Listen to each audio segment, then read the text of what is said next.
Olá pessoal, tudo bem? Pessoal, nós vamos trabalhar aqui com vocês é, os conceitos e os conteúdos da sociologia, aqui do capítulo 1 do livro de sociologia de vocês.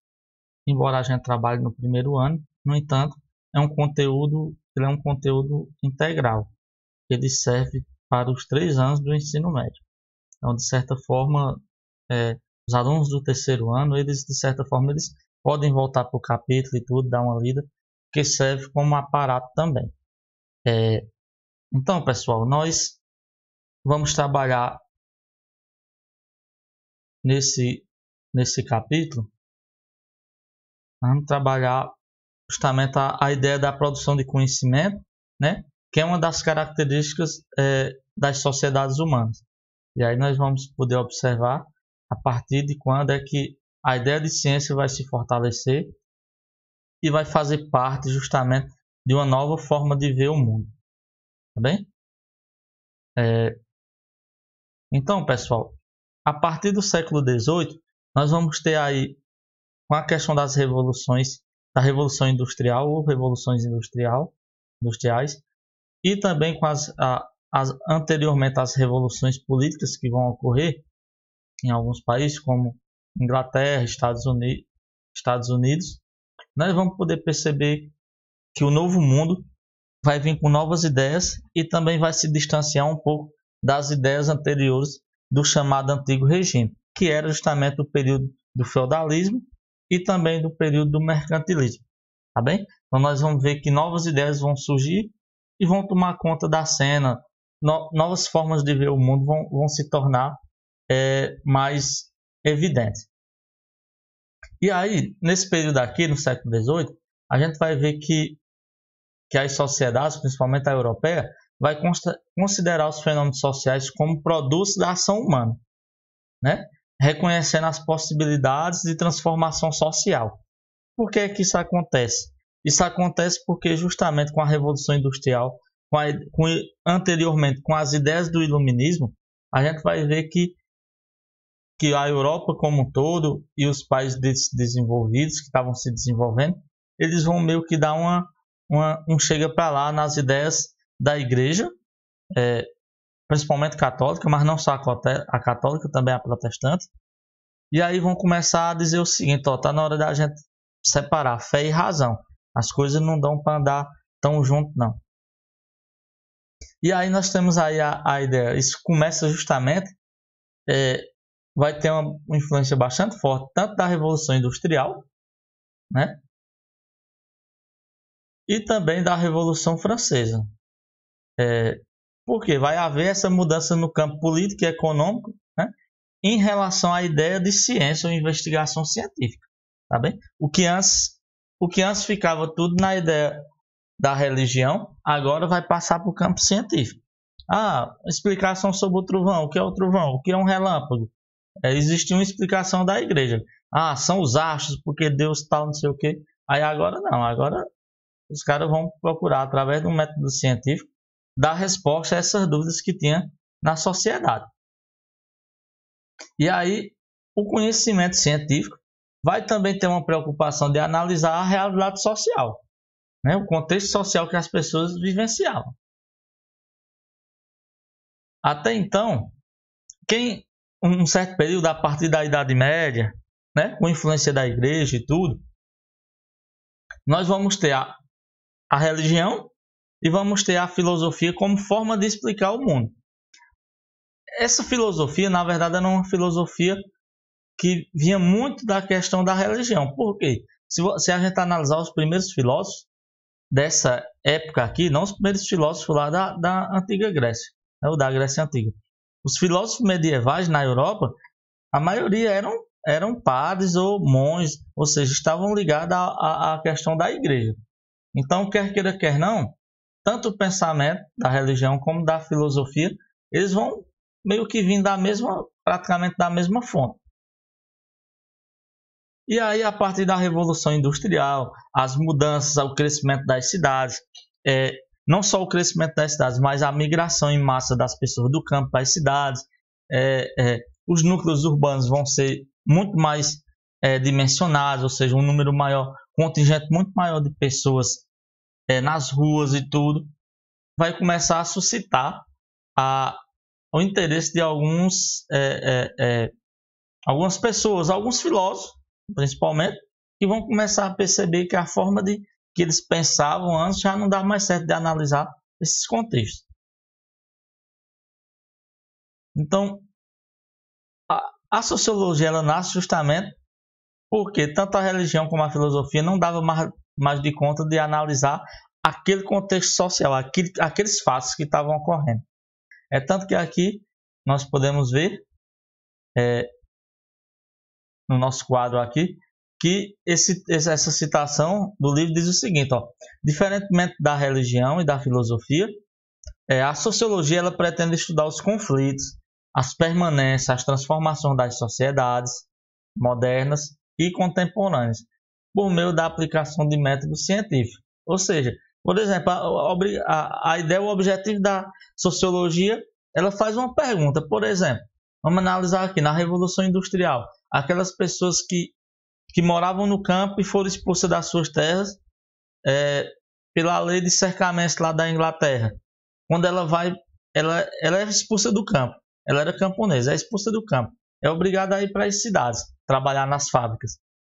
E aí a sociologia ela tem um papel de perguntar o seguinte: sim, mas será que essa pessoa ela está agora no campo, ou trabalhando nas fábricas, praticamente forçado, ganhando um salário baixo, que mal dá para comer, morando de forma indigna, é porque ela quer? Então a sociologia, diferentemente da religião e da filosofia, ela tenta também analisar essas situações que a sociologia chama de fenômeno social. Então isso é papel da sociologia. E aí nós temos uma indagação, que é a ideia: ciência e senso comum, elas são opostas ou são complementares? Durante muito tempo se pensou que uma coisa era uma coisa e outra coisa era outra coisa. Ou seja, que as coisas não davam para se unir nunca, né? E aí nós temos a ideia de senso comum. E aí o que é senso comum? Senso comum, inclusive nós já fizemos uma atividade sobre isso, é aquele conhecimento baseado na experiência, que a gente chama de experiência empírica, né? Ou seja, naquilo que é transmitido nas relações cotidianas, que se manifesta nas opiniões, ideias, concepções, né? E que prevalecem em determinado contexto social. Quando a gente fala em determinado contexto social, pessoal, é porque é o seguinte: por exemplo, existem sensos comuns que pode ser muito naturalizado, pode ser muito comum aí na cidade que você mora, mas, por exemplo, que não pode ser tão comum em cidades maiores. Então, isso é um senso comum que, na verdade, faz parte do contexto social que você vive. Beleza? Então, a ideia é justamente essa. Então, o senso comum, um bom exemplo de senso comum. Tem aquela história que diz que tomar leite com febre faz mal, comer manga com febre faz mal, chupar manga e tomar leite faz mal. Isso é senso comum, não é isso? Uma coisa que a gente viu ultimamente, com a questão da pandemia do coronavírus, vocês viram que muitas pessoas estavam acreditando aí em ideias mirabolantes. Por exemplo, dizendo que chá de limão com alho curava o coronavírus, que apareceu aí umas magias, umas coisas que na verdade não se configura como verdade, né? E aí quando a gente vai ver, os próprios cientistas, nenhuma vacina existe para a doença. Então mostra como muitas vezes a gente tem que ter cuidado. Às vezes o senso comum não é tão legal, né? Às vezes o senso comum leva ou induz a gente a um erro que pode custar a nossa morte.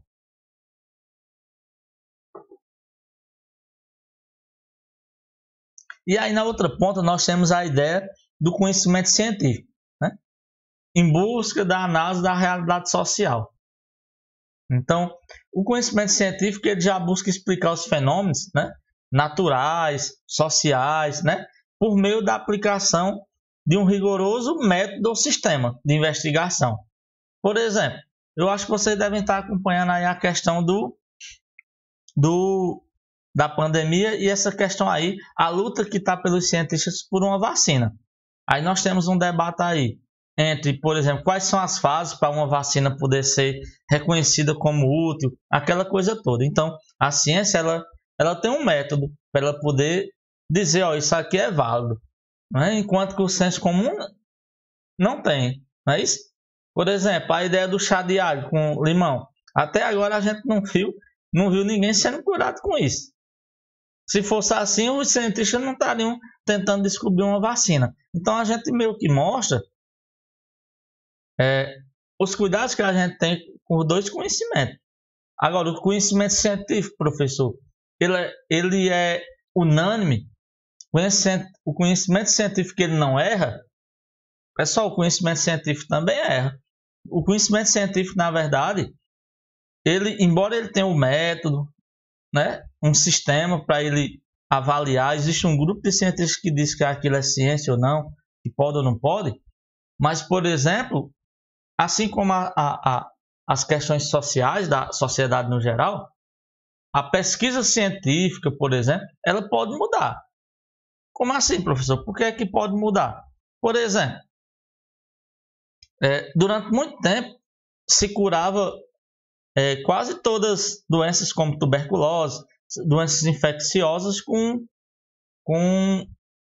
penicilina, né, que foi descoberta ainda já eu acho século XVIII ou foi século XIX. Então toda doença infecciosa se tentava curar com esse remédio. Só que a gente sabe que hoje a penicilina ela já não é utilizada para algumas doenças. Por quê? Constatou-se que os efeitos colaterais dela eram devastadores, né? De, por exemplo, micro-organismos, que era bom para o próprio sistema imunológico da pessoa.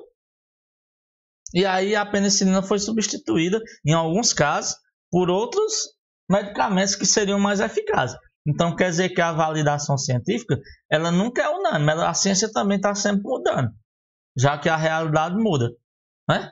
Por exemplo, nós temos a vacina da gripe, a gripe aviária, a influenza, mas a gente não tem uma vacina para essa gripe que está aí, que na verdade a gente não sabe nem se é gripe, o vírus aí, o coronavírus, né? Então isso é para dar um exemplo a vocês. Só que é o seguinte, o que é que vai acontecer? A partir do século XVIII, século XIX, nós vamos ter esse colega aí, nós vamos ter a ideia, na verdade, do positivismo científico, que era a ideia que dizia o seguinte, que considerava a ciência como um conhecimento neutro e racional, hierarquicamente superior ao senso comum, que seria necessariamente irracional e acrítico. Ou seja, a teoria do positivismo ela dizia o seguinte, agora com a industrialização, com o desenvolvimento, a gente não precisa mais do senso comum. O senso comum não vale mais, porque agora a gente tem um conhecimento que pode ser provado e comprovado. Já o senso comum não é provado e comprovado. Então agora o que vale na verdade, a ciência positiva, né? Então essa ideia de ciência do positivismo, ela traz à tona a questão de que a ciência é sempre neutra e é sempre racional, ou seja, ela age sempre de forma bastante objetiva e clara, sem cometer erros. Essa ideia do positivismo, ela vai ser implantada ou vai ser trazida à tona bastante forte por esse cara aqui, esse francês chamado Auguste Comte. Em alguns livros vocês vão ver o nome desse cara escrito como Augusto Comte, principalmente aqui no Brasil, que é uma tradução aí que é muito utilizada. Então, o que era que esse cara defendia com essa ideia? Ele é considerado um dos fundadores do pensamento sociológico. Então, quando falar em sociologia, tem que lembrar de Auguste Comte. Por quê? Ele ganhou força justamente na Europa, pleno século XIX, metade do século XIX e começo do século XX. Ou seja, nós estamos falando aí justamente do momento da Europa industrializada, que está avançando e tudo, né? E essas ideias dele, a ideia na ideia do Auguste Comte, ele falava, por exemplo, na sociologia, que viria a ser sociologia, como ele é um dos pioneiros, ele chamava de física social. Professor, e por que é que ele chamava de física social? Porque é o seguinte, ele achava, na ideia dele, as ideias ou as ciências sociais, ou a forma de analisar os fenômenos humanos, contexto social, os problemas sociais, ele achava que era inteiramente possível se fazer, analisar o contexto social da mesma forma que, por exemplo, um cientista, um físico-químico, podia criar uma fórmula, tá entendendo? Para analisar uma questão, uma lei da física. Assim como, por exemplo, dá um exemplo prático. Se você tem uma fórmula ΔS vezes ΔT para medir tempo e distância, né, de um corpo em movimento, da mesma forma ele achava que para as ideias da sociedade, para os fenômenos sociais, para os comportamentos humanos na sociedade, também era possível ter assim uma equaçãozinha para dizer, ó, por exemplo, se o cara nascer em canto tal, a probabilidade dele ser bandido é tanto. Ou seja, tem uma fórmula para tudo. O desemprego. Por que acontece o desemprego? Tem uma fórmula para o desemprego. Ele acreditava, né, nessa ideia. Então, ele achava que para a sociologia, que ele chamava de física social, ter validade, ela deveria criar métodos científicos, como são o da química, o da física, tá entendendo? Da matemática. Beleza? Então, a ideia primeira dele era essa. E aí, essa questão do método dele é justamente isso, ó, que existe um investigador assumir uma atividade laica e pragmática na busca dos princípios que governam a vida social, como um físico que procura identificar as leis do mundo natural. Ou seja, da mesma forma que existe as equações, as leis naturais para a física, teria que existir para a ciência social. Esse era o pensamento dele. E aí ele tinha como ideia o seguinte, que era justamente por meio da ciência, ou seja, do positivismo científico, que a ciência seria o caminho para o progresso da humanidade. Então essa é a ideia principal dele. E ele disse que ele só pode afirmar que uma teoria é correta se ela for comprovada pelos métodos científicos válidos, como eu falei aqui para vocês. Então essa é justamente a ideia do Auguste Comte. E aí nós temos uma proposição. Pessoal, por que é que a gente estuda a sociologia? Eu não sei o que é que vocês estão estudando filosofia, mas filosofia vocês provavelmente também estudaram Comte, alguma coisa do Comte, do Auguste Comte. Para que é que a gente tem que estudar essa galera? A gente tem que estudar porque é o seguinte, o pensamento dessa galera influencia, por exemplo, o pensamento de pessoas que eu poderia dizer que tem bastante influência na sociedade e que é que determina, digamos assim, os rumos da sociedade em que você vive. Então, em cada momento histórico, você vai ter, por exemplo, alguns pensamentos, formas de pensar e de agir que vão influenciar o processo de desenvolvimento do seu país ou do seu lugar. Até porque, lembrando, que nós não vivemos em um regime anárquico, nós vivemos em um país, em um estado, em uma cidade que é governado por pessoas. E pessoas têm pensamento. E elas são influenciadas por pensamento. Entende? E é por isso que a gente estuda essa galera. E aí a gente pergunta, professor, e o que é que tem a ver Auguste Comte com o Brasil?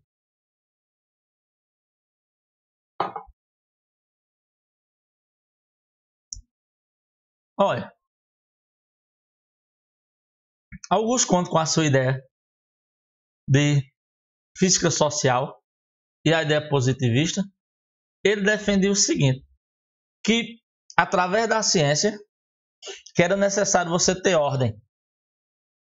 Ordem é organização. É uma organização sistêmica. Quando vocês estão estudando, por exemplo, biologia, vocês estudam os sistemas, não é isso? O sistema do corpo humano, o sistema. O sistema é o quê? O sistema, na verdade, é um conjunto de órgãos né, separados, trabalhando em conjunto, formam um sistema. Então isso é o quê? Sistema quer dizer organização. Então é a união de várias coisas que formam um sistema. Organização. E ele vai dizer que para poder ter progresso tem que ter organização, ou seja, ordem. Quando isso vem para o Brasil, é trazido, preste atenção, a influência disso aqui no Brasil vai ser justamente em relação à proclamação da República, do Brasil República. Porque as pessoas que vão implementar ou lutar pela República aqui no Brasil vão ser justamente os militares. Lembre que a proclamação da República foi feita justamente lá em 1889, por meio justamente de militares que tinham como base de princípio e de ideia o positivismo de Auguste Comte, que era a influência da França, na França já era influência lá na França, tá bom? Então, isso vai vir para o Brasil por conta dos grupos que desejavam a república, tá entendendo? Aos moldes de uma república francesa ou americana, que também tinham sido realizadas por meio da influência do pensamento iluminista, pelo pensamento positivista de Auguste Comte. E aí nós vamos ter aí, no Brasil, os militares vão implantar a ideia de ordem e progresso. Como assim? Ordem pelos militares, né? E progresso pela ciência e a razão. Aquilo que Comte diz. Então, a influência do pensamento kantiano vai estar justamente na proclamação da República Brasileira. E aí nós vamos ver, né? Nós vamos ler lá no Rio de Janeiro, vocês estão vendo aí essa imagem, que é na verdade uma logomarca. É uma logomarca da Sociedade Positiva do Rio de Janeiro. Ou seja, qual era o lema? Ordem e progresso. E aí o Partido Republicano, tanto do Rio de Janeiro quanto de São Paulo, eles vão utilizar como ideia, ideologia, pensamento, justamente a base científica do Auguste Comte, a ideia de progresso, de ordem e progresso, tá bem? Só que no nosso caso aqui a ordem vai ser pelos militares. A ordem é aquela ordem militar. E progresso, a ideia de ciência e a razão. É por isso que nesse momento, com a proclamação da República, nós vamos ter aí um pouco da separação aqui no Brasil, a igreja e o Estado, tá bem? Que até então não existia, né? E aí nós temos essa ideia de, na nossa bandeira, podem olhar, tem lá o nome Ordem e Progresso bem grande, ou seja, que é na verdade vem do pensamento iluminista, tá bom?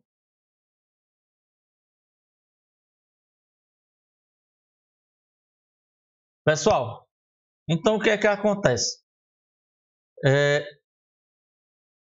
Nós temos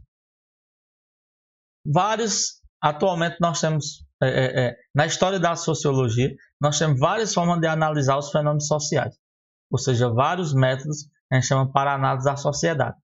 Entre esses métodos, nós temos funcionalismo ou método comparativo, inclusive vocês fizeram ou estão com uma atividade dessa para fazer. Segundo, método compreensivo. E o terceiro, materialismo histórico e dialético. E aí nós vamos discutir esses três métodos aqui de boa hoje para sanar qualquer dúvida que a gente tem em relação a eles, tá bem? Bora lá?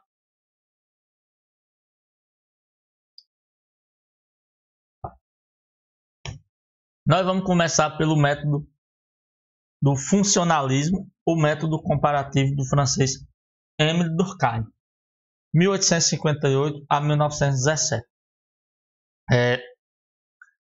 Que é esse senhor que está aqui na foto aqui, bem do meu lado. Pessoal, nessa teoria ou nesse método do Durkheim, na verdade ele considera que um fenômeno social só existe porque tem uma função na sociedade, estando integrado a um sistema social por meio das instituições que fortalecem o sentido de coletividade. Preste atenção. O que é um fenômeno social nas ciências sociais e principalmente para esse cara aí, para Durkheim? Fenômeno social, pessoal, é tudo aquilo que acontece na sociedade. Por exemplo, uma instituição, a escola, um partido político, uma igreja, ela é um fenômeno social. Um fato social corriqueiro, por exemplo. Uma das coisas que ele vai analisar também em uma das obras dele. Por exemplo, o suicídio é um fato social para ele, é um fenômeno social. O casamento, a forma de se casar, é um fato social. As guerras são um fato social. Uma guerra civil é um fato social. Então, fenômeno social para essa galera aí é o que acontece na sociedade. Bom? E as instituições. E aí, qual é a ideia principal da teoria de Durkheim? É essa ideia mesmo, ó. Funcionalismo, ou seja, função. Ó. É a função. O que é que cada coisa tem como função na sociedade? Por isso que as ideias dele vai ser a partir de um sistema. Lembra que eu falei aqui da questão do corpo humano? Ele usa justamente essa metáfora do corpo humano. Ele vai falar o seguinte: assim como nossos órgãos, nosso corpo humano, existe um sistema, sistema digestório, tal e tal, que é uma junção de órgãos e tecidos, aquela coisa toda, vai formar um sistema. Ele pensava da mesma forma para a sociologia, né? E ele dizia o seguinte, ó, que num sistema social, ou seja, cada sociedade tem o seu. A sociedade francesa, o sistema social dela é um. A alemã é outro. Cada sociedade tem o seu. Nenhuma sociedade vai ser igual à outra. Cada uma tem a sua dinâmica própria, né? Aí ele dá um exemplo. Por exemplo, o funcionalismo defende que tudo aquilo que existe na sociedade possui uma função. Olha aí, tá vendo? Sistema, dentro do sistema, cada um tem lá a sua função. Então, assim como cada um dos órgãos humanos, como o coração e os pulmões, contribui para manter o indivíduo vivo.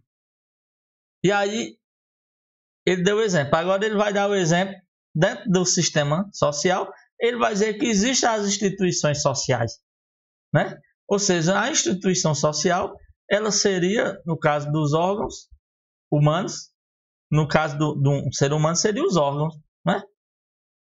Aí ele vai dar exemplo como instituição social. Por exemplo, a igreja, a escola, um partido político. Tá bom? Isso é o quê? A igreja, ela tem seu papel, ela tem uma função social na sociedade. Porque ela está dentro do sistema social. Tá bem? Então, ela quer dizer o seguinte, que a sociedade, o sistema social, ele é composto por várias instituições que juntas elas compõem o sistema social geral. E aí ele vai dar o exemplo. A igreja, a escola, o partido cumprem um papel social, ou seja, eles têm uma função na sociedade. A igreja, qual é a função da igreja? Doutrinar as pessoas em relação a uma crença. A escola tem como função repassar o conteúdo, a cultura do povo, para manter a memória, a cultura e a identidade daquele povo, e assim vai. Tá bom? E aí nós vamos para o segundo método, que é o método compreensivo. O método compreensivo ele foi fundamentado pelo sociólogo, historiador e economista alemão Max Weber, que também era advogado. De 1864 a 1920. Esse era alemão, o outro era francês, que é justamente esse rapazinho aqui do lado. Não eu, ele. Tá bom? E aí, nós temos aí o que é que esse rapaz diz em relação à sociedade, esse sociólogo. Ele diz o seguinte: os fenômenos sociais exigem um método próprio de estudo, diferente daqueles utilizados pela ciência da natureza. Olha aqui que ele já está se desvinculando daquela ideia lá do Auguste Comte. Ele já vai dizer o seguinte: não, a sociedade, os fenômenos sociais, elas têm uma dinâmica que é diferente da dinâmica das ciências naturais. Mas por quê, professor? Porque é o seguinte: na matemática, 2 mais 2 é 4, até que se prove o contrário, né? 2 mais 2 é 4. Aqui, na China, no Japão, em todo canto. Mas, por exemplo, quando a gente fala das relações sociais, o ser humano, a forma das sociedades, elas mudam. Por exemplo, um chinês não vive como um brasileiro, um japonês não vive como um brasileiro, Cada um tem sua cultura e cada cultura tem sua forma de sociabilidade. Então é diferente. Então ele diz o seguinte: então é impossível eu criar uma lei, uma fórmula que dê de conta de analisar tudo da mesma forma como eu analiso nas ciências naturais. Né? Por exemplo, um exemplo prático disso, que ele já analisava nesse tempo, por exemplo, nos ajuda a compreender isso. No Brasil não é normal você, por exemplo, casar sem gostar da outra pessoa. Não é assim?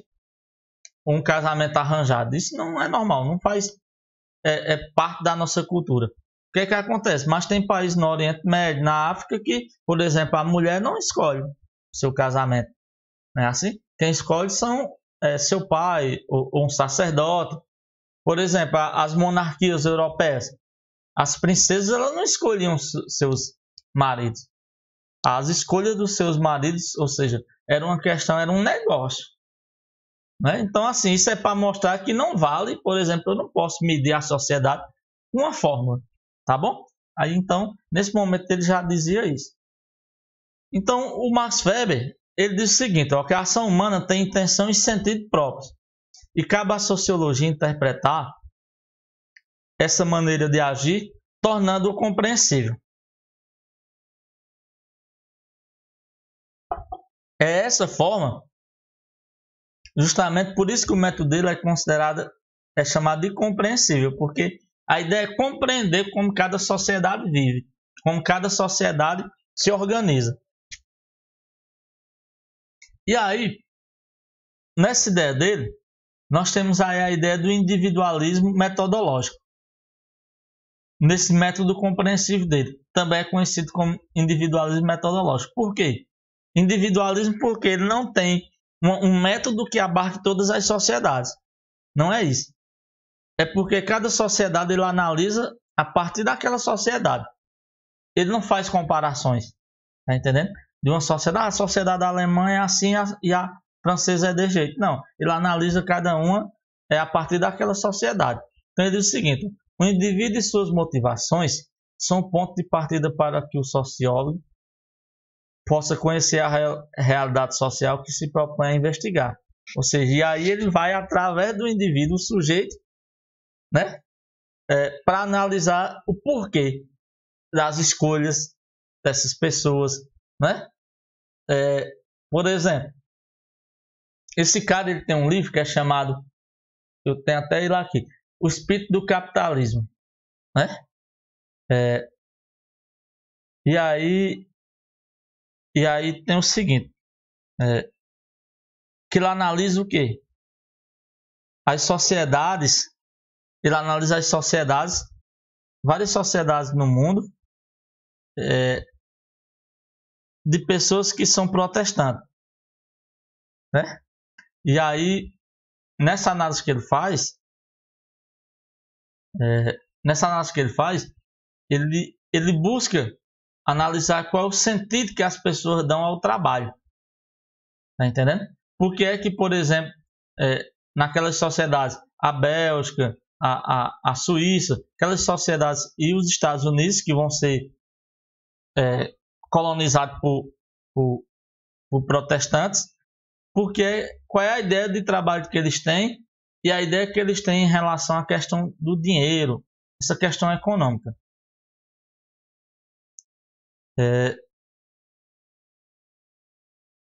E aí ele analisa dessa forma. Então, por isso que fala que é uma análise individual, metodológica individual. Então, ele quer saber qual é o sentido que essas pessoas têm ao viver daquela forma. Aí ele diz o seguinte, de acordo com o Weber, na verdade o correto é Weber, não é Weber, viu? Weber, Max Weber, ele é alemão. O mesmo fenômeno social pode ser explicado com base em inúmeras causas, e estas somente podem ser encontradas pela análise das particularidades de cada fenômeno. Então é isso que ele está dizendo. Quando ele analisa cada sociedade, por exemplo, a sociedade dos protestantes, ele analisa por que é que, por exemplo, os protestantes aderiram muito bem ao capitalismo. Aí ele analisa isso e mostra que é por conta da religião deles, que devido à religião, a religião tem um princípio de pregar muito a questão do trabalho, tudo de que você tem que trabalhar, trabalhar e trabalhar. Então ele diz que essa lógica é encontrada nos grupos dos protestantes. E ainda tem uma coisa a mais: ao mesmo tempo que essa galera era impulsionada a trabalhar, elas enriqueciam. No entanto, ao mesmo tempo, as igrejas doutrinavam elas para elas não gastarem. Então elas trabalhavam, acumulavam muito, enriqueciam, mas elas não podiam ostentar, não podiam gastar com besteira, tinha toda uma questão. Então aí ele analisa por que é que as pessoas agem assim, onde era que estava o sentido disso. Bom? Mas o método dele é o compreensível, ou seja, ele não faz uma crítica. Entenda, ele não faz uma crítica, ele está só tentando compreender por que é que as pessoas têm como objetivo acumular a vida toda, mas não gastar. Tá entendendo? E aí nós vamos para a terceira e último método, que de todos eles é o mais, eu poderia dizer, é o mais complicado. Não que o Max Weber não seja. Acho que o mais simples deles é o positivismo de Auguste Comte e a ideia funcionalista de Durkheim. Já Max Weber e Karl Marx são os mais complicados. Vamos lá.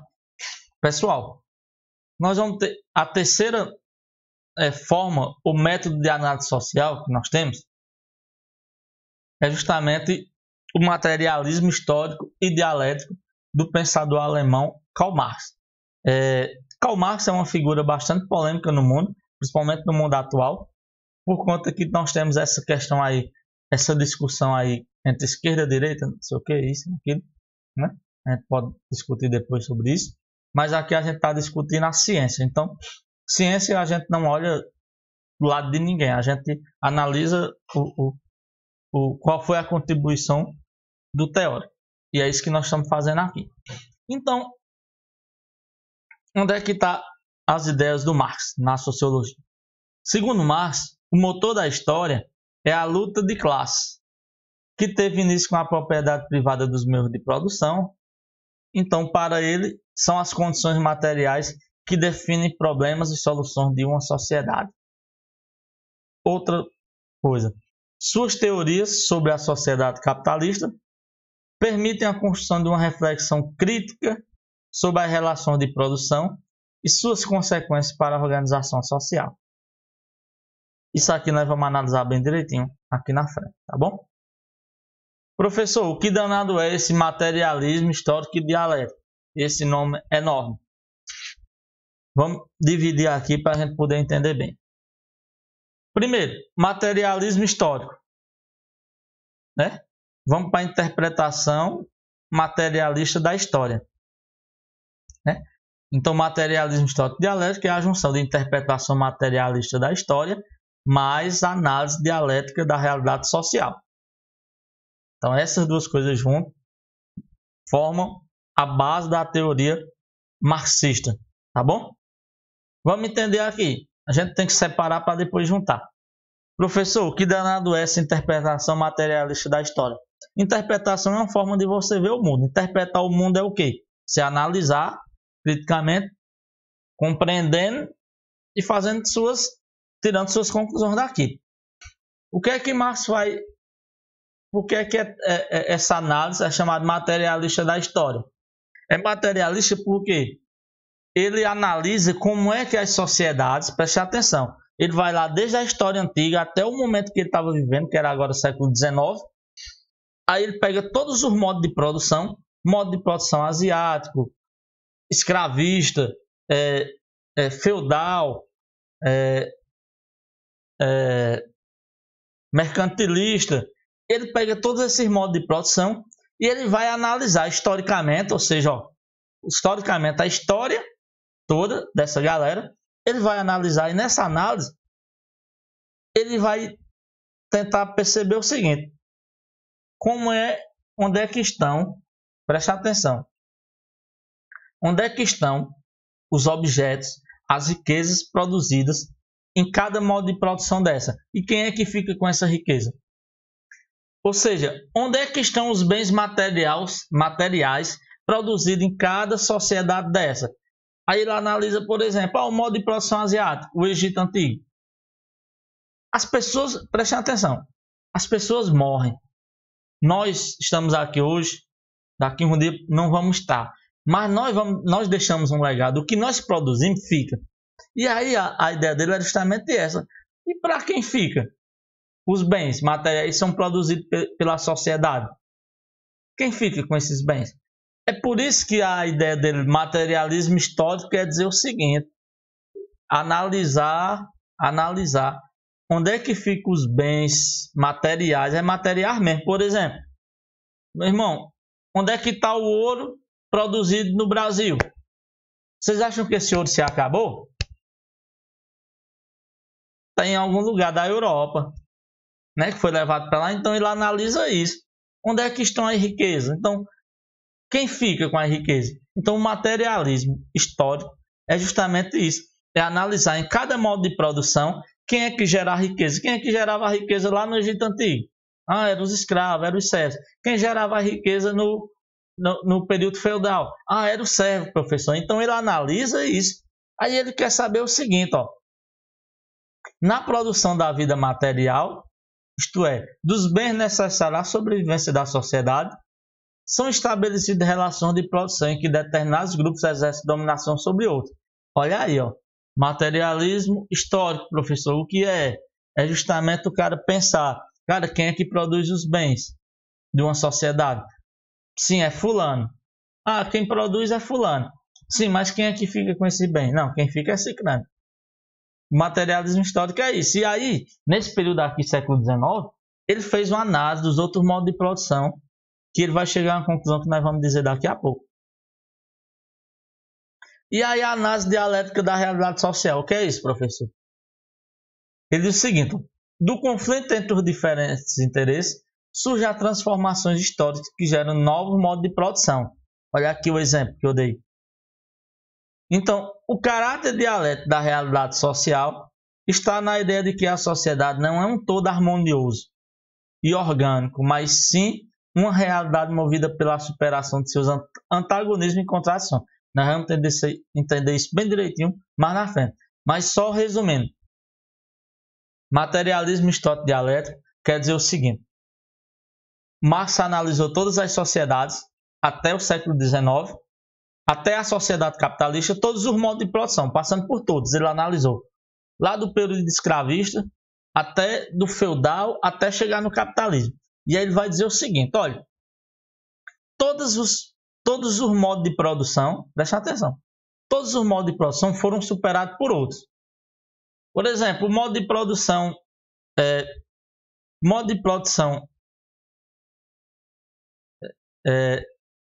escravista, ou modo de produção asiático, ele depois foi superado pelo modo de produção feudal. Beleza? E o modo de produção feudal depois foi superado pelo mercantilismo, e o mercantilismo depois foi superado pelo capitalismo. Preste atenção, ou seja, aí é por isso que ele vai vir aqui e vai dizer, aqui nós estamos falando do materialismo histórico. Essa superação, quando ele compara um modo de produção com outro, dizendo, no modo de produção asiático, que era o Egito, era o seguinte: a forma como era que era produzido os bens e as riquezas, era produzida através de escravos, tinha escravos, mas tinham também servos, tá entendendo? Que não eram escravos, eram como se fossem contratados durante um tempo para produzir a riqueza ali do Egito, mas no final de tudo, uma boa parte do que eles produziam ficava com quem? Com o faraó, ou seja, com o Estado egípcio. Aí ele vai, ou seja, é um modo de produção. Aí ele vai para o modo de produção feudal. Aí ele já compara, olha aí, ele já diz, já no modo de produção feudal era o seguinte: a terra Quem era o dono da terra? Era a igreja, que era um senhor feudal, mais a nobreza, que era a monarquia, que eram senhores feudais. O resto de que viviam lá, o regime era de servidão. Quem produzia as riquezas eram servos, ou seja, os camponeses, servos. Esses camponeses produziam tudo. Uma parte do que eles produziam, digamos, um exemplo, se eles produzissem 100 sacos de milho, 30 sacos era deles, 70 era do senhor feudal. Aí lá analisa, quem produz a riqueza? É o servo. Mas quem era que se apropriava da riqueza? As monarquias e os senhores feudais. E no capitalismo? Aí ele vai dizer, no capitalismo isso já mudou. Agora nós vamos ter o quê? Nós vamos ter o burguês, que é dono da indústria, de banco e tal, e que ele contrata uma pessoa livre, ela nem é serva nem é escrava, ela é uma pessoa livre. Mas ele contrata ela por um salário fixo para ela produzir para ele. No final das contas, o que é que essa pessoa tem? Ela tem só o salário fixo. Ela pode produzir 100 vezes o valor do salário dela, mas ela só ganha aquilo que foi combinado, que é o salário. Então, isso ele analisando é o que chama de materialismo histórico. Ele está analisando justamente a forma de produção e como é gerada essa riqueza. Qual é a forma de trabalho, né? Qual é a forma de trabalho? Que a gente veio do escravismo, à servidão, até o trabalho livre assalariado, que é o capitalismo. Já quando ele fala da questão da dialética, o que é a dialética para ele? Análise da realidade social, dialética, né? Análise dialética da realidade social. O que é isso para ele? É justamente o momento, por exemplo, que presta atenção, que cada grupo dentro do modo de produção começa a entender que não está valendo a pena. E aí, quando esse grupo ele se rebela, surge um novo modo de produção, que nós vamos ver mais na frente, tá bom? Isso é para a gente entender até aqui. Professor, como é isso? Bora lá. Exemplo. Vou pegar aqui 2 exemplos mais recentes. Nós sabemos que antes do capitalismo veio o feudalismo. Então, qual era a base do feudalismo? A base do feudalismo era a seguinte. Ó. No feudalismo, você tinha o trabalho que era no campo e um regime de servidão. Tá bom? Então, quais eram os grupos do feudalismo? Nós tínhamos a burguesia e tínhamos os servos. Eu não coloquei aqui o senhor feudal. O senhor feudal, ele é o topo da pirâmide. Vocês lembram? O senhor feudal é que é o dono das terras. Nesse momento aqui, a maior forma de produção, de gerar riqueza, era a terra. E quem era dono das terras? O senhor feudal. Quem era o senhor feudal? Podia ser o monarca, o rei, a igreja. Geralmente eram os senhores feudais, eram os maiores senhores feudais. Então, eles detinham o quê? O senhor feudal tinha o quê? Eles tinham o que a gente chama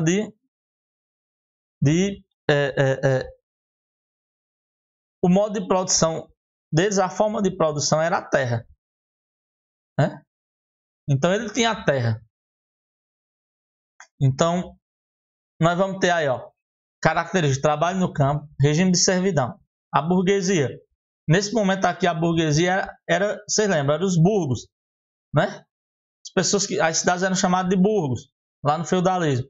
E aí, quem morava nos burgos era chamado de burguês.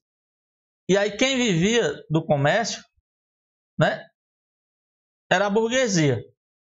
Era chamada burguesia comercial. Só que ela tinha dinheiro, mas não tinha poder político. Tá bom?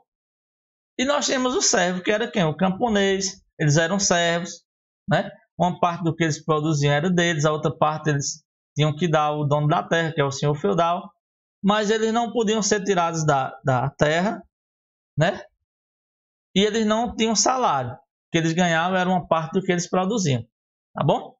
E isso aqui é no feudalismo. No capitalismo, isso vai mudar.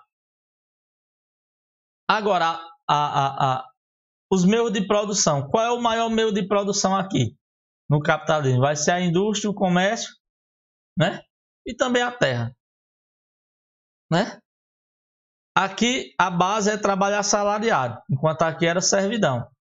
Aqui nós vamos ter como grupo forte agora, nós vamos ter quem? Aqui nós não vamos mais ter a figura, lembra? Ó, no capitalismo nós vamos ter, não tem mais a figura do feudal, do senhor feudal.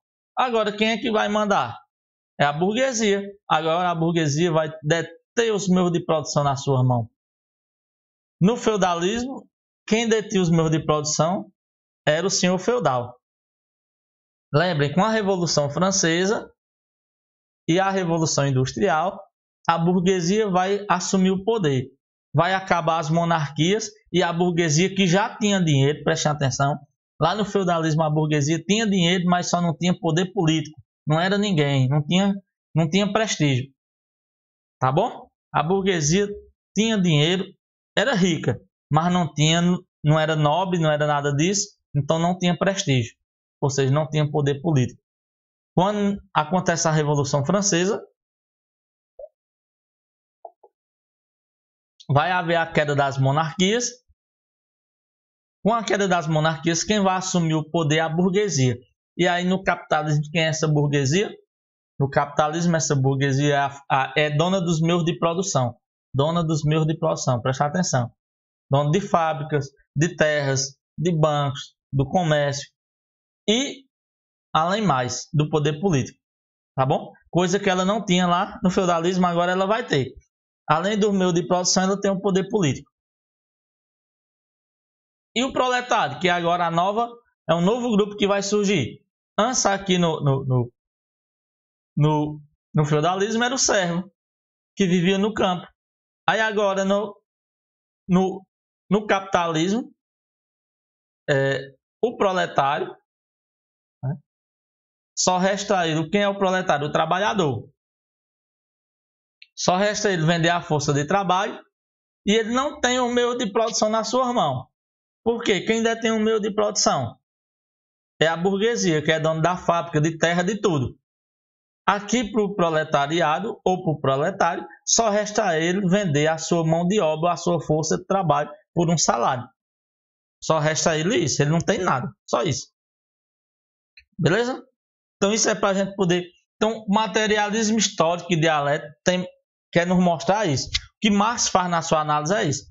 Mostrar como é que as sociedades, em cada sistema ou modo de produção, o que cada sociedade ou modo de produção, ela adquiriu os bens.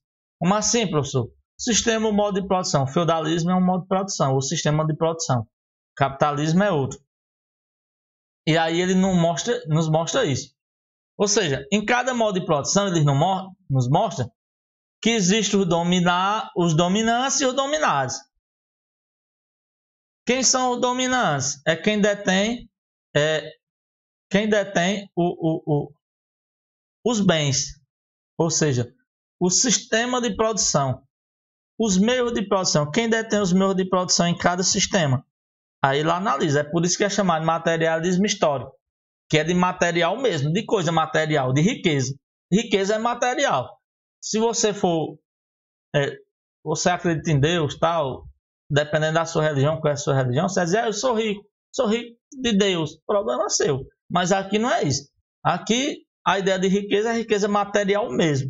Então ele analisa em cada modo de produção com quem é que fica a riqueza. Com quem fica a riqueza, quem gera a riqueza e quem fica. Aí ele faz o comparativo. No feudalismo, o servo gerava a riqueza, mas a riqueza ficava concentrada na mão do senhor feudal e da monarquia. No capitalismo, da mesma forma, o trabalhador gera a riqueza, mas essa riqueza não vai para ele, essa riqueza fica na mão do capitalista, ou seja, que é o burguês. Tá entendendo? Ou seja, que é quem detém os meios de produção. E que são os meios de produção no capitalismo? É a terra, é a fábrica, é o banco. Ou seja, está na mão dos capitalistas, dos burgueses. Não está na mão do trabalhador. Entendeu? É isso que ele quer nos mostrar. E aqui, ainda no materialismo histórico e dialético, Onde é que está a dialética nisso? Vamos ver daqui a pouco. Ele vai nos mostrar que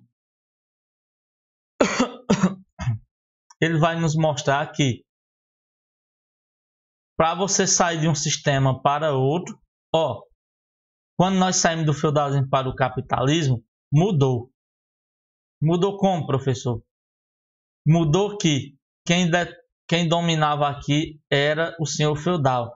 Quando mudou para o capitalismo, a figura do senhor feudal sumiu. Agora a burguesia é quem manda. Antes a burguesia não mandava, ela tinha dinheiro, mas não mandava, lembre. E agora a burguesia é quem manda em tudo, tá bom? E lá embaixo, professor, antes era o servo. O que é que acontece? O servo não era o camponês? Só que no capitalismo, como a maior parte dos empregos, a maior parte da produção está nas indústrias e a menor parte no campo, a maior parte dessas pessoas que eram servos se tornaram proletários aqui, ó. Ou seja, continua embaixo, sem acelerar aqui, pobre, trabalhando, gerando a riqueza. Agora ele está aqui, só mudou, mas não mudou nada. Mudou, por exemplo, do campo para a cidade, mas continua pobre, enriquecendo os outros. Tá bom? Aí aqui nós vamos para o The Ultimate Fighter, para a gente entender essa relação.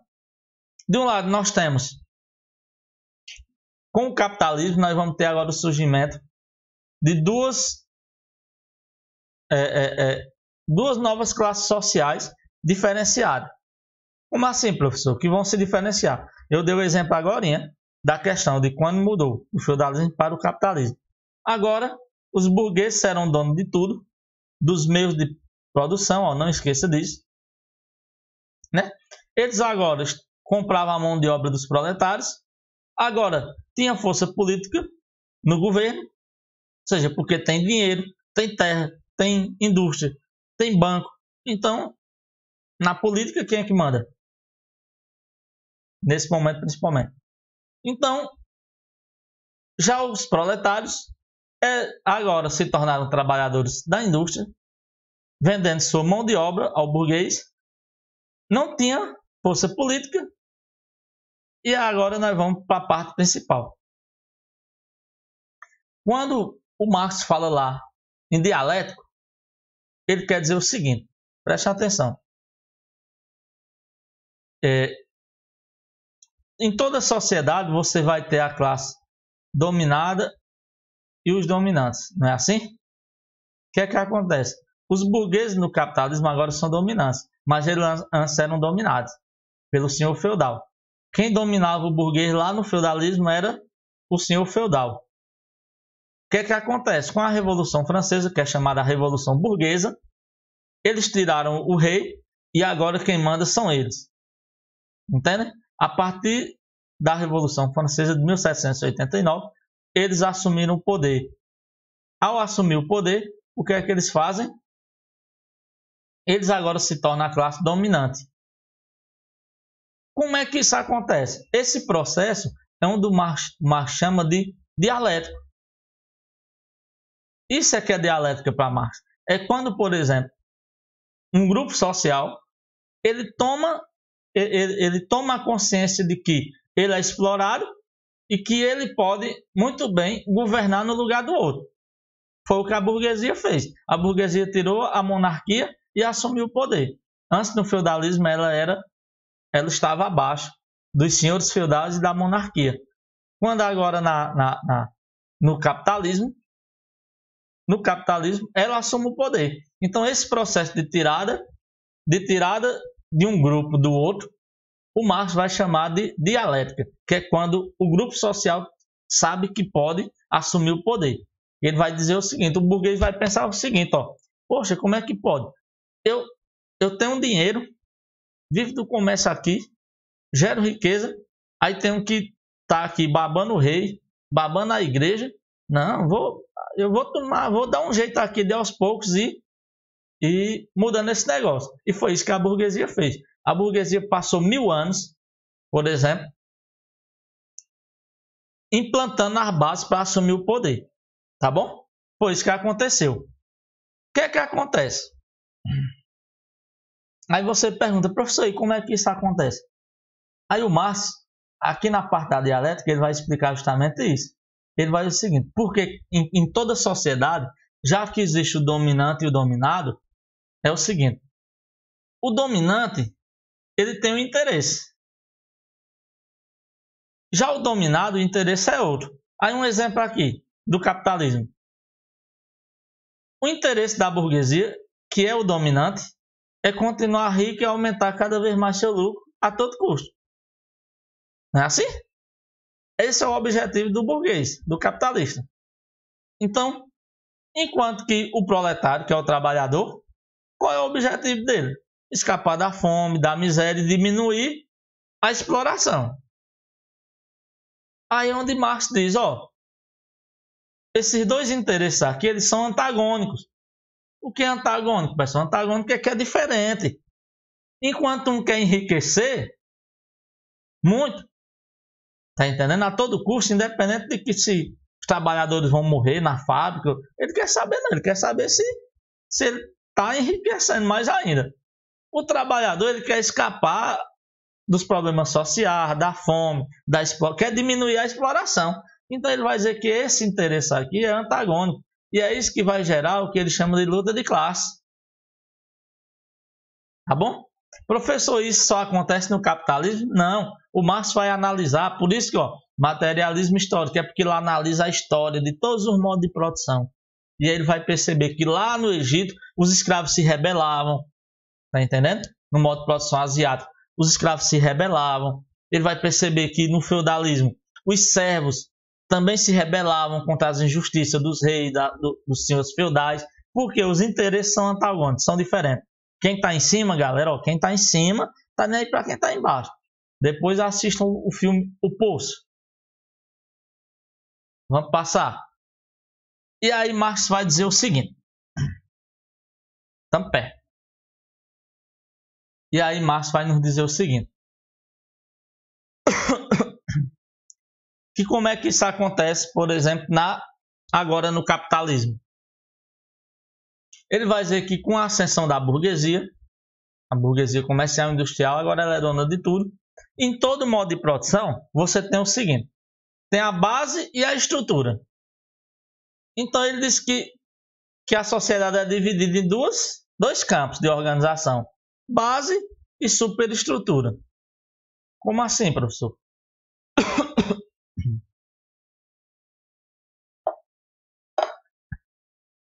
A partir da análise de todos os modos de produção, ele diz o seguinte, olha, é justamente a base econômica, ou seja, a geração de riqueza, os bens materiais que cada um tem, que vai determinar as demais atividades sociais, que por sua vez reafirmam o que está na base. Como assim, professor? Isso aí complicou. Explicar. Dá um exemplo prático.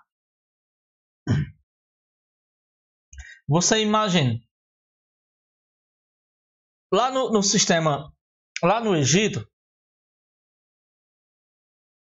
você tinha na base as forças produtivas e relações de produção, que é o que? Você tinha os servos, os escravos, que geravam toda a riqueza. Tá bom? Aqui embaixo. Ao mesmo tempo, em cima, você tinha quem? Os faraós, que era quem? Era a cabeça do negócio. Aí você tinha os seguidores do faraó. E você sabe que tinha, por exemplo, a lei, as leis. Ah, que lei é essa? Se você não for trabalhar para o faraó, você é morto. É a lei. E tinha gente para aplicar a lei. Então, na base você tem a estrutura, em cima você tem as leis, a religião, a educação, tudo aquilo. Como é que isso funciona? No sistema feudal, do mesmo jeito. Na base estava lá o camponês, trabalhando, gerando riqueza, né? E em cima você tinha o senhor feudal e a monarquia, que mandava e desmandava e que gerava as leis, criava as leis, por exemplo, que você não podia fazer o que quer. Ah, eu sou um servo, eu vou me embora. Não, vai não, não é assim não. Então, e agora no capitalismo? Como é que ele analisa isso? No capitalismo, ele vai dizer o seguinte, olha, no capitalismo, na base, nós temos a base econômica, que é as formas de produção. Aí nós temos aqui os trabalhadores que produzem a riqueza. Só que aqui em cima, nós temos quem? A burguesia, que são o dono das indústrias, o dono das fábricas. E como é que funciona isso, professor? Estrutura e superestrutura. É porque é o seguinte, ele diz que vai ter 3 níveis de dominação, que é o jurídico, o político e o ideológico, que estão aqui em cima. O que é que acontece? Quem tem dinheiro, veja, a burguesia é dona de banco, de indústria, de tudo no mundo. Então, o que é que ela faz? Ela, com a força econômica que ela tem, a força econômica que ela tem, ela consegue, por exemplo, ter o domínio da política, ter o domínio da educação, ter o domínio na religião, na mídia e no direito, ou seja, nas leis. Então, quando você analisar, professor, então quer dizer que as leis, quem é que faz as leis no Brasil hoje? São os deputados federais, um exemplo. E esses deputados são eleitos por quem? Ah, professor, é o povo que vota. Beleza. Mas e aí? Quem é que dá o dinheiro da campanha deles? Então, o que Marx está dizendo é o seguinte, que na sociedade você tem a base, que é a base da economia, só que a base, os meios de produção, por exemplo, a fábrica, a terra, está na mão de quem? Da burguesia. E o trabalhador só tem o quê? Não tem nada, só tem a força de trabalho para vender. Tá bom? E ele diz que isso mantém a força da burguesia. Por quê? Como é que o trabalhador pode lutar se, por exemplo, se ele vai assistir a TV, aí tem lá a televisão, o jornal falando mal da greve dos trabalhadores, sendo que o trabalhador já está fazendo a greve para poder garantir os direitos. Quem é que está... Aí você assiste a TV é comercial. A TV ela vive de quê? De propaganda. Ela já é feita para isso. Quem é que anuncia lá? É você, pobre, trabalhador? Não, quem anuncia lá são as grandes empresas. Então a TV ela não vai falar mal, não vai falar bem da greve. Ela não vai dizer que a greve está sendo feita porque os trabalhadores estão lutando por direitos e tudo, para sustentar suas famílias, trabalhar com dignidade. Não, ela vai falar que é um bando de baderneiro, que não sei o quê. Por quê? Porque o interesse comercial dela, quem paga lá o comercial dela, a ela, quem paga esse comercial a ela é a burguesia. Burguesia comercial, a burguesia dona de banco. Entende? É isso que o Marx está mostrando. Tá bem? Então essa é a teoria dele. É muito mais complexo. Tá bom? Mas a gente tentou, no mínimo, resumir aqui. Então o Marx vai dizer o seguinte, em determinadas condições históricas e materiais, a classe dominada toma consciência dessa dominação. E ao fazê-lo, provoca a transformação de toda a base econômica da sociedade, levando ao surgimento de um novo sistema ou modo de produção, relações econômicas e sociais. Ou seja, toda vez que surge um novo sistema, surge porque a classe que era dominada, o grupo dominado, ele toma a consciência de que ele pode agora tomar o poder. Foi isso que aconteceu, por exemplo, com a burguesia. A burguesia era dominada e se tornou dominante, né? E na teoria de Marx, o que é que ele vai nos dizer?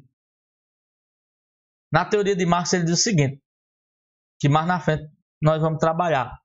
No livro dele, O Capital, ele vai dizer o seguinte, assim como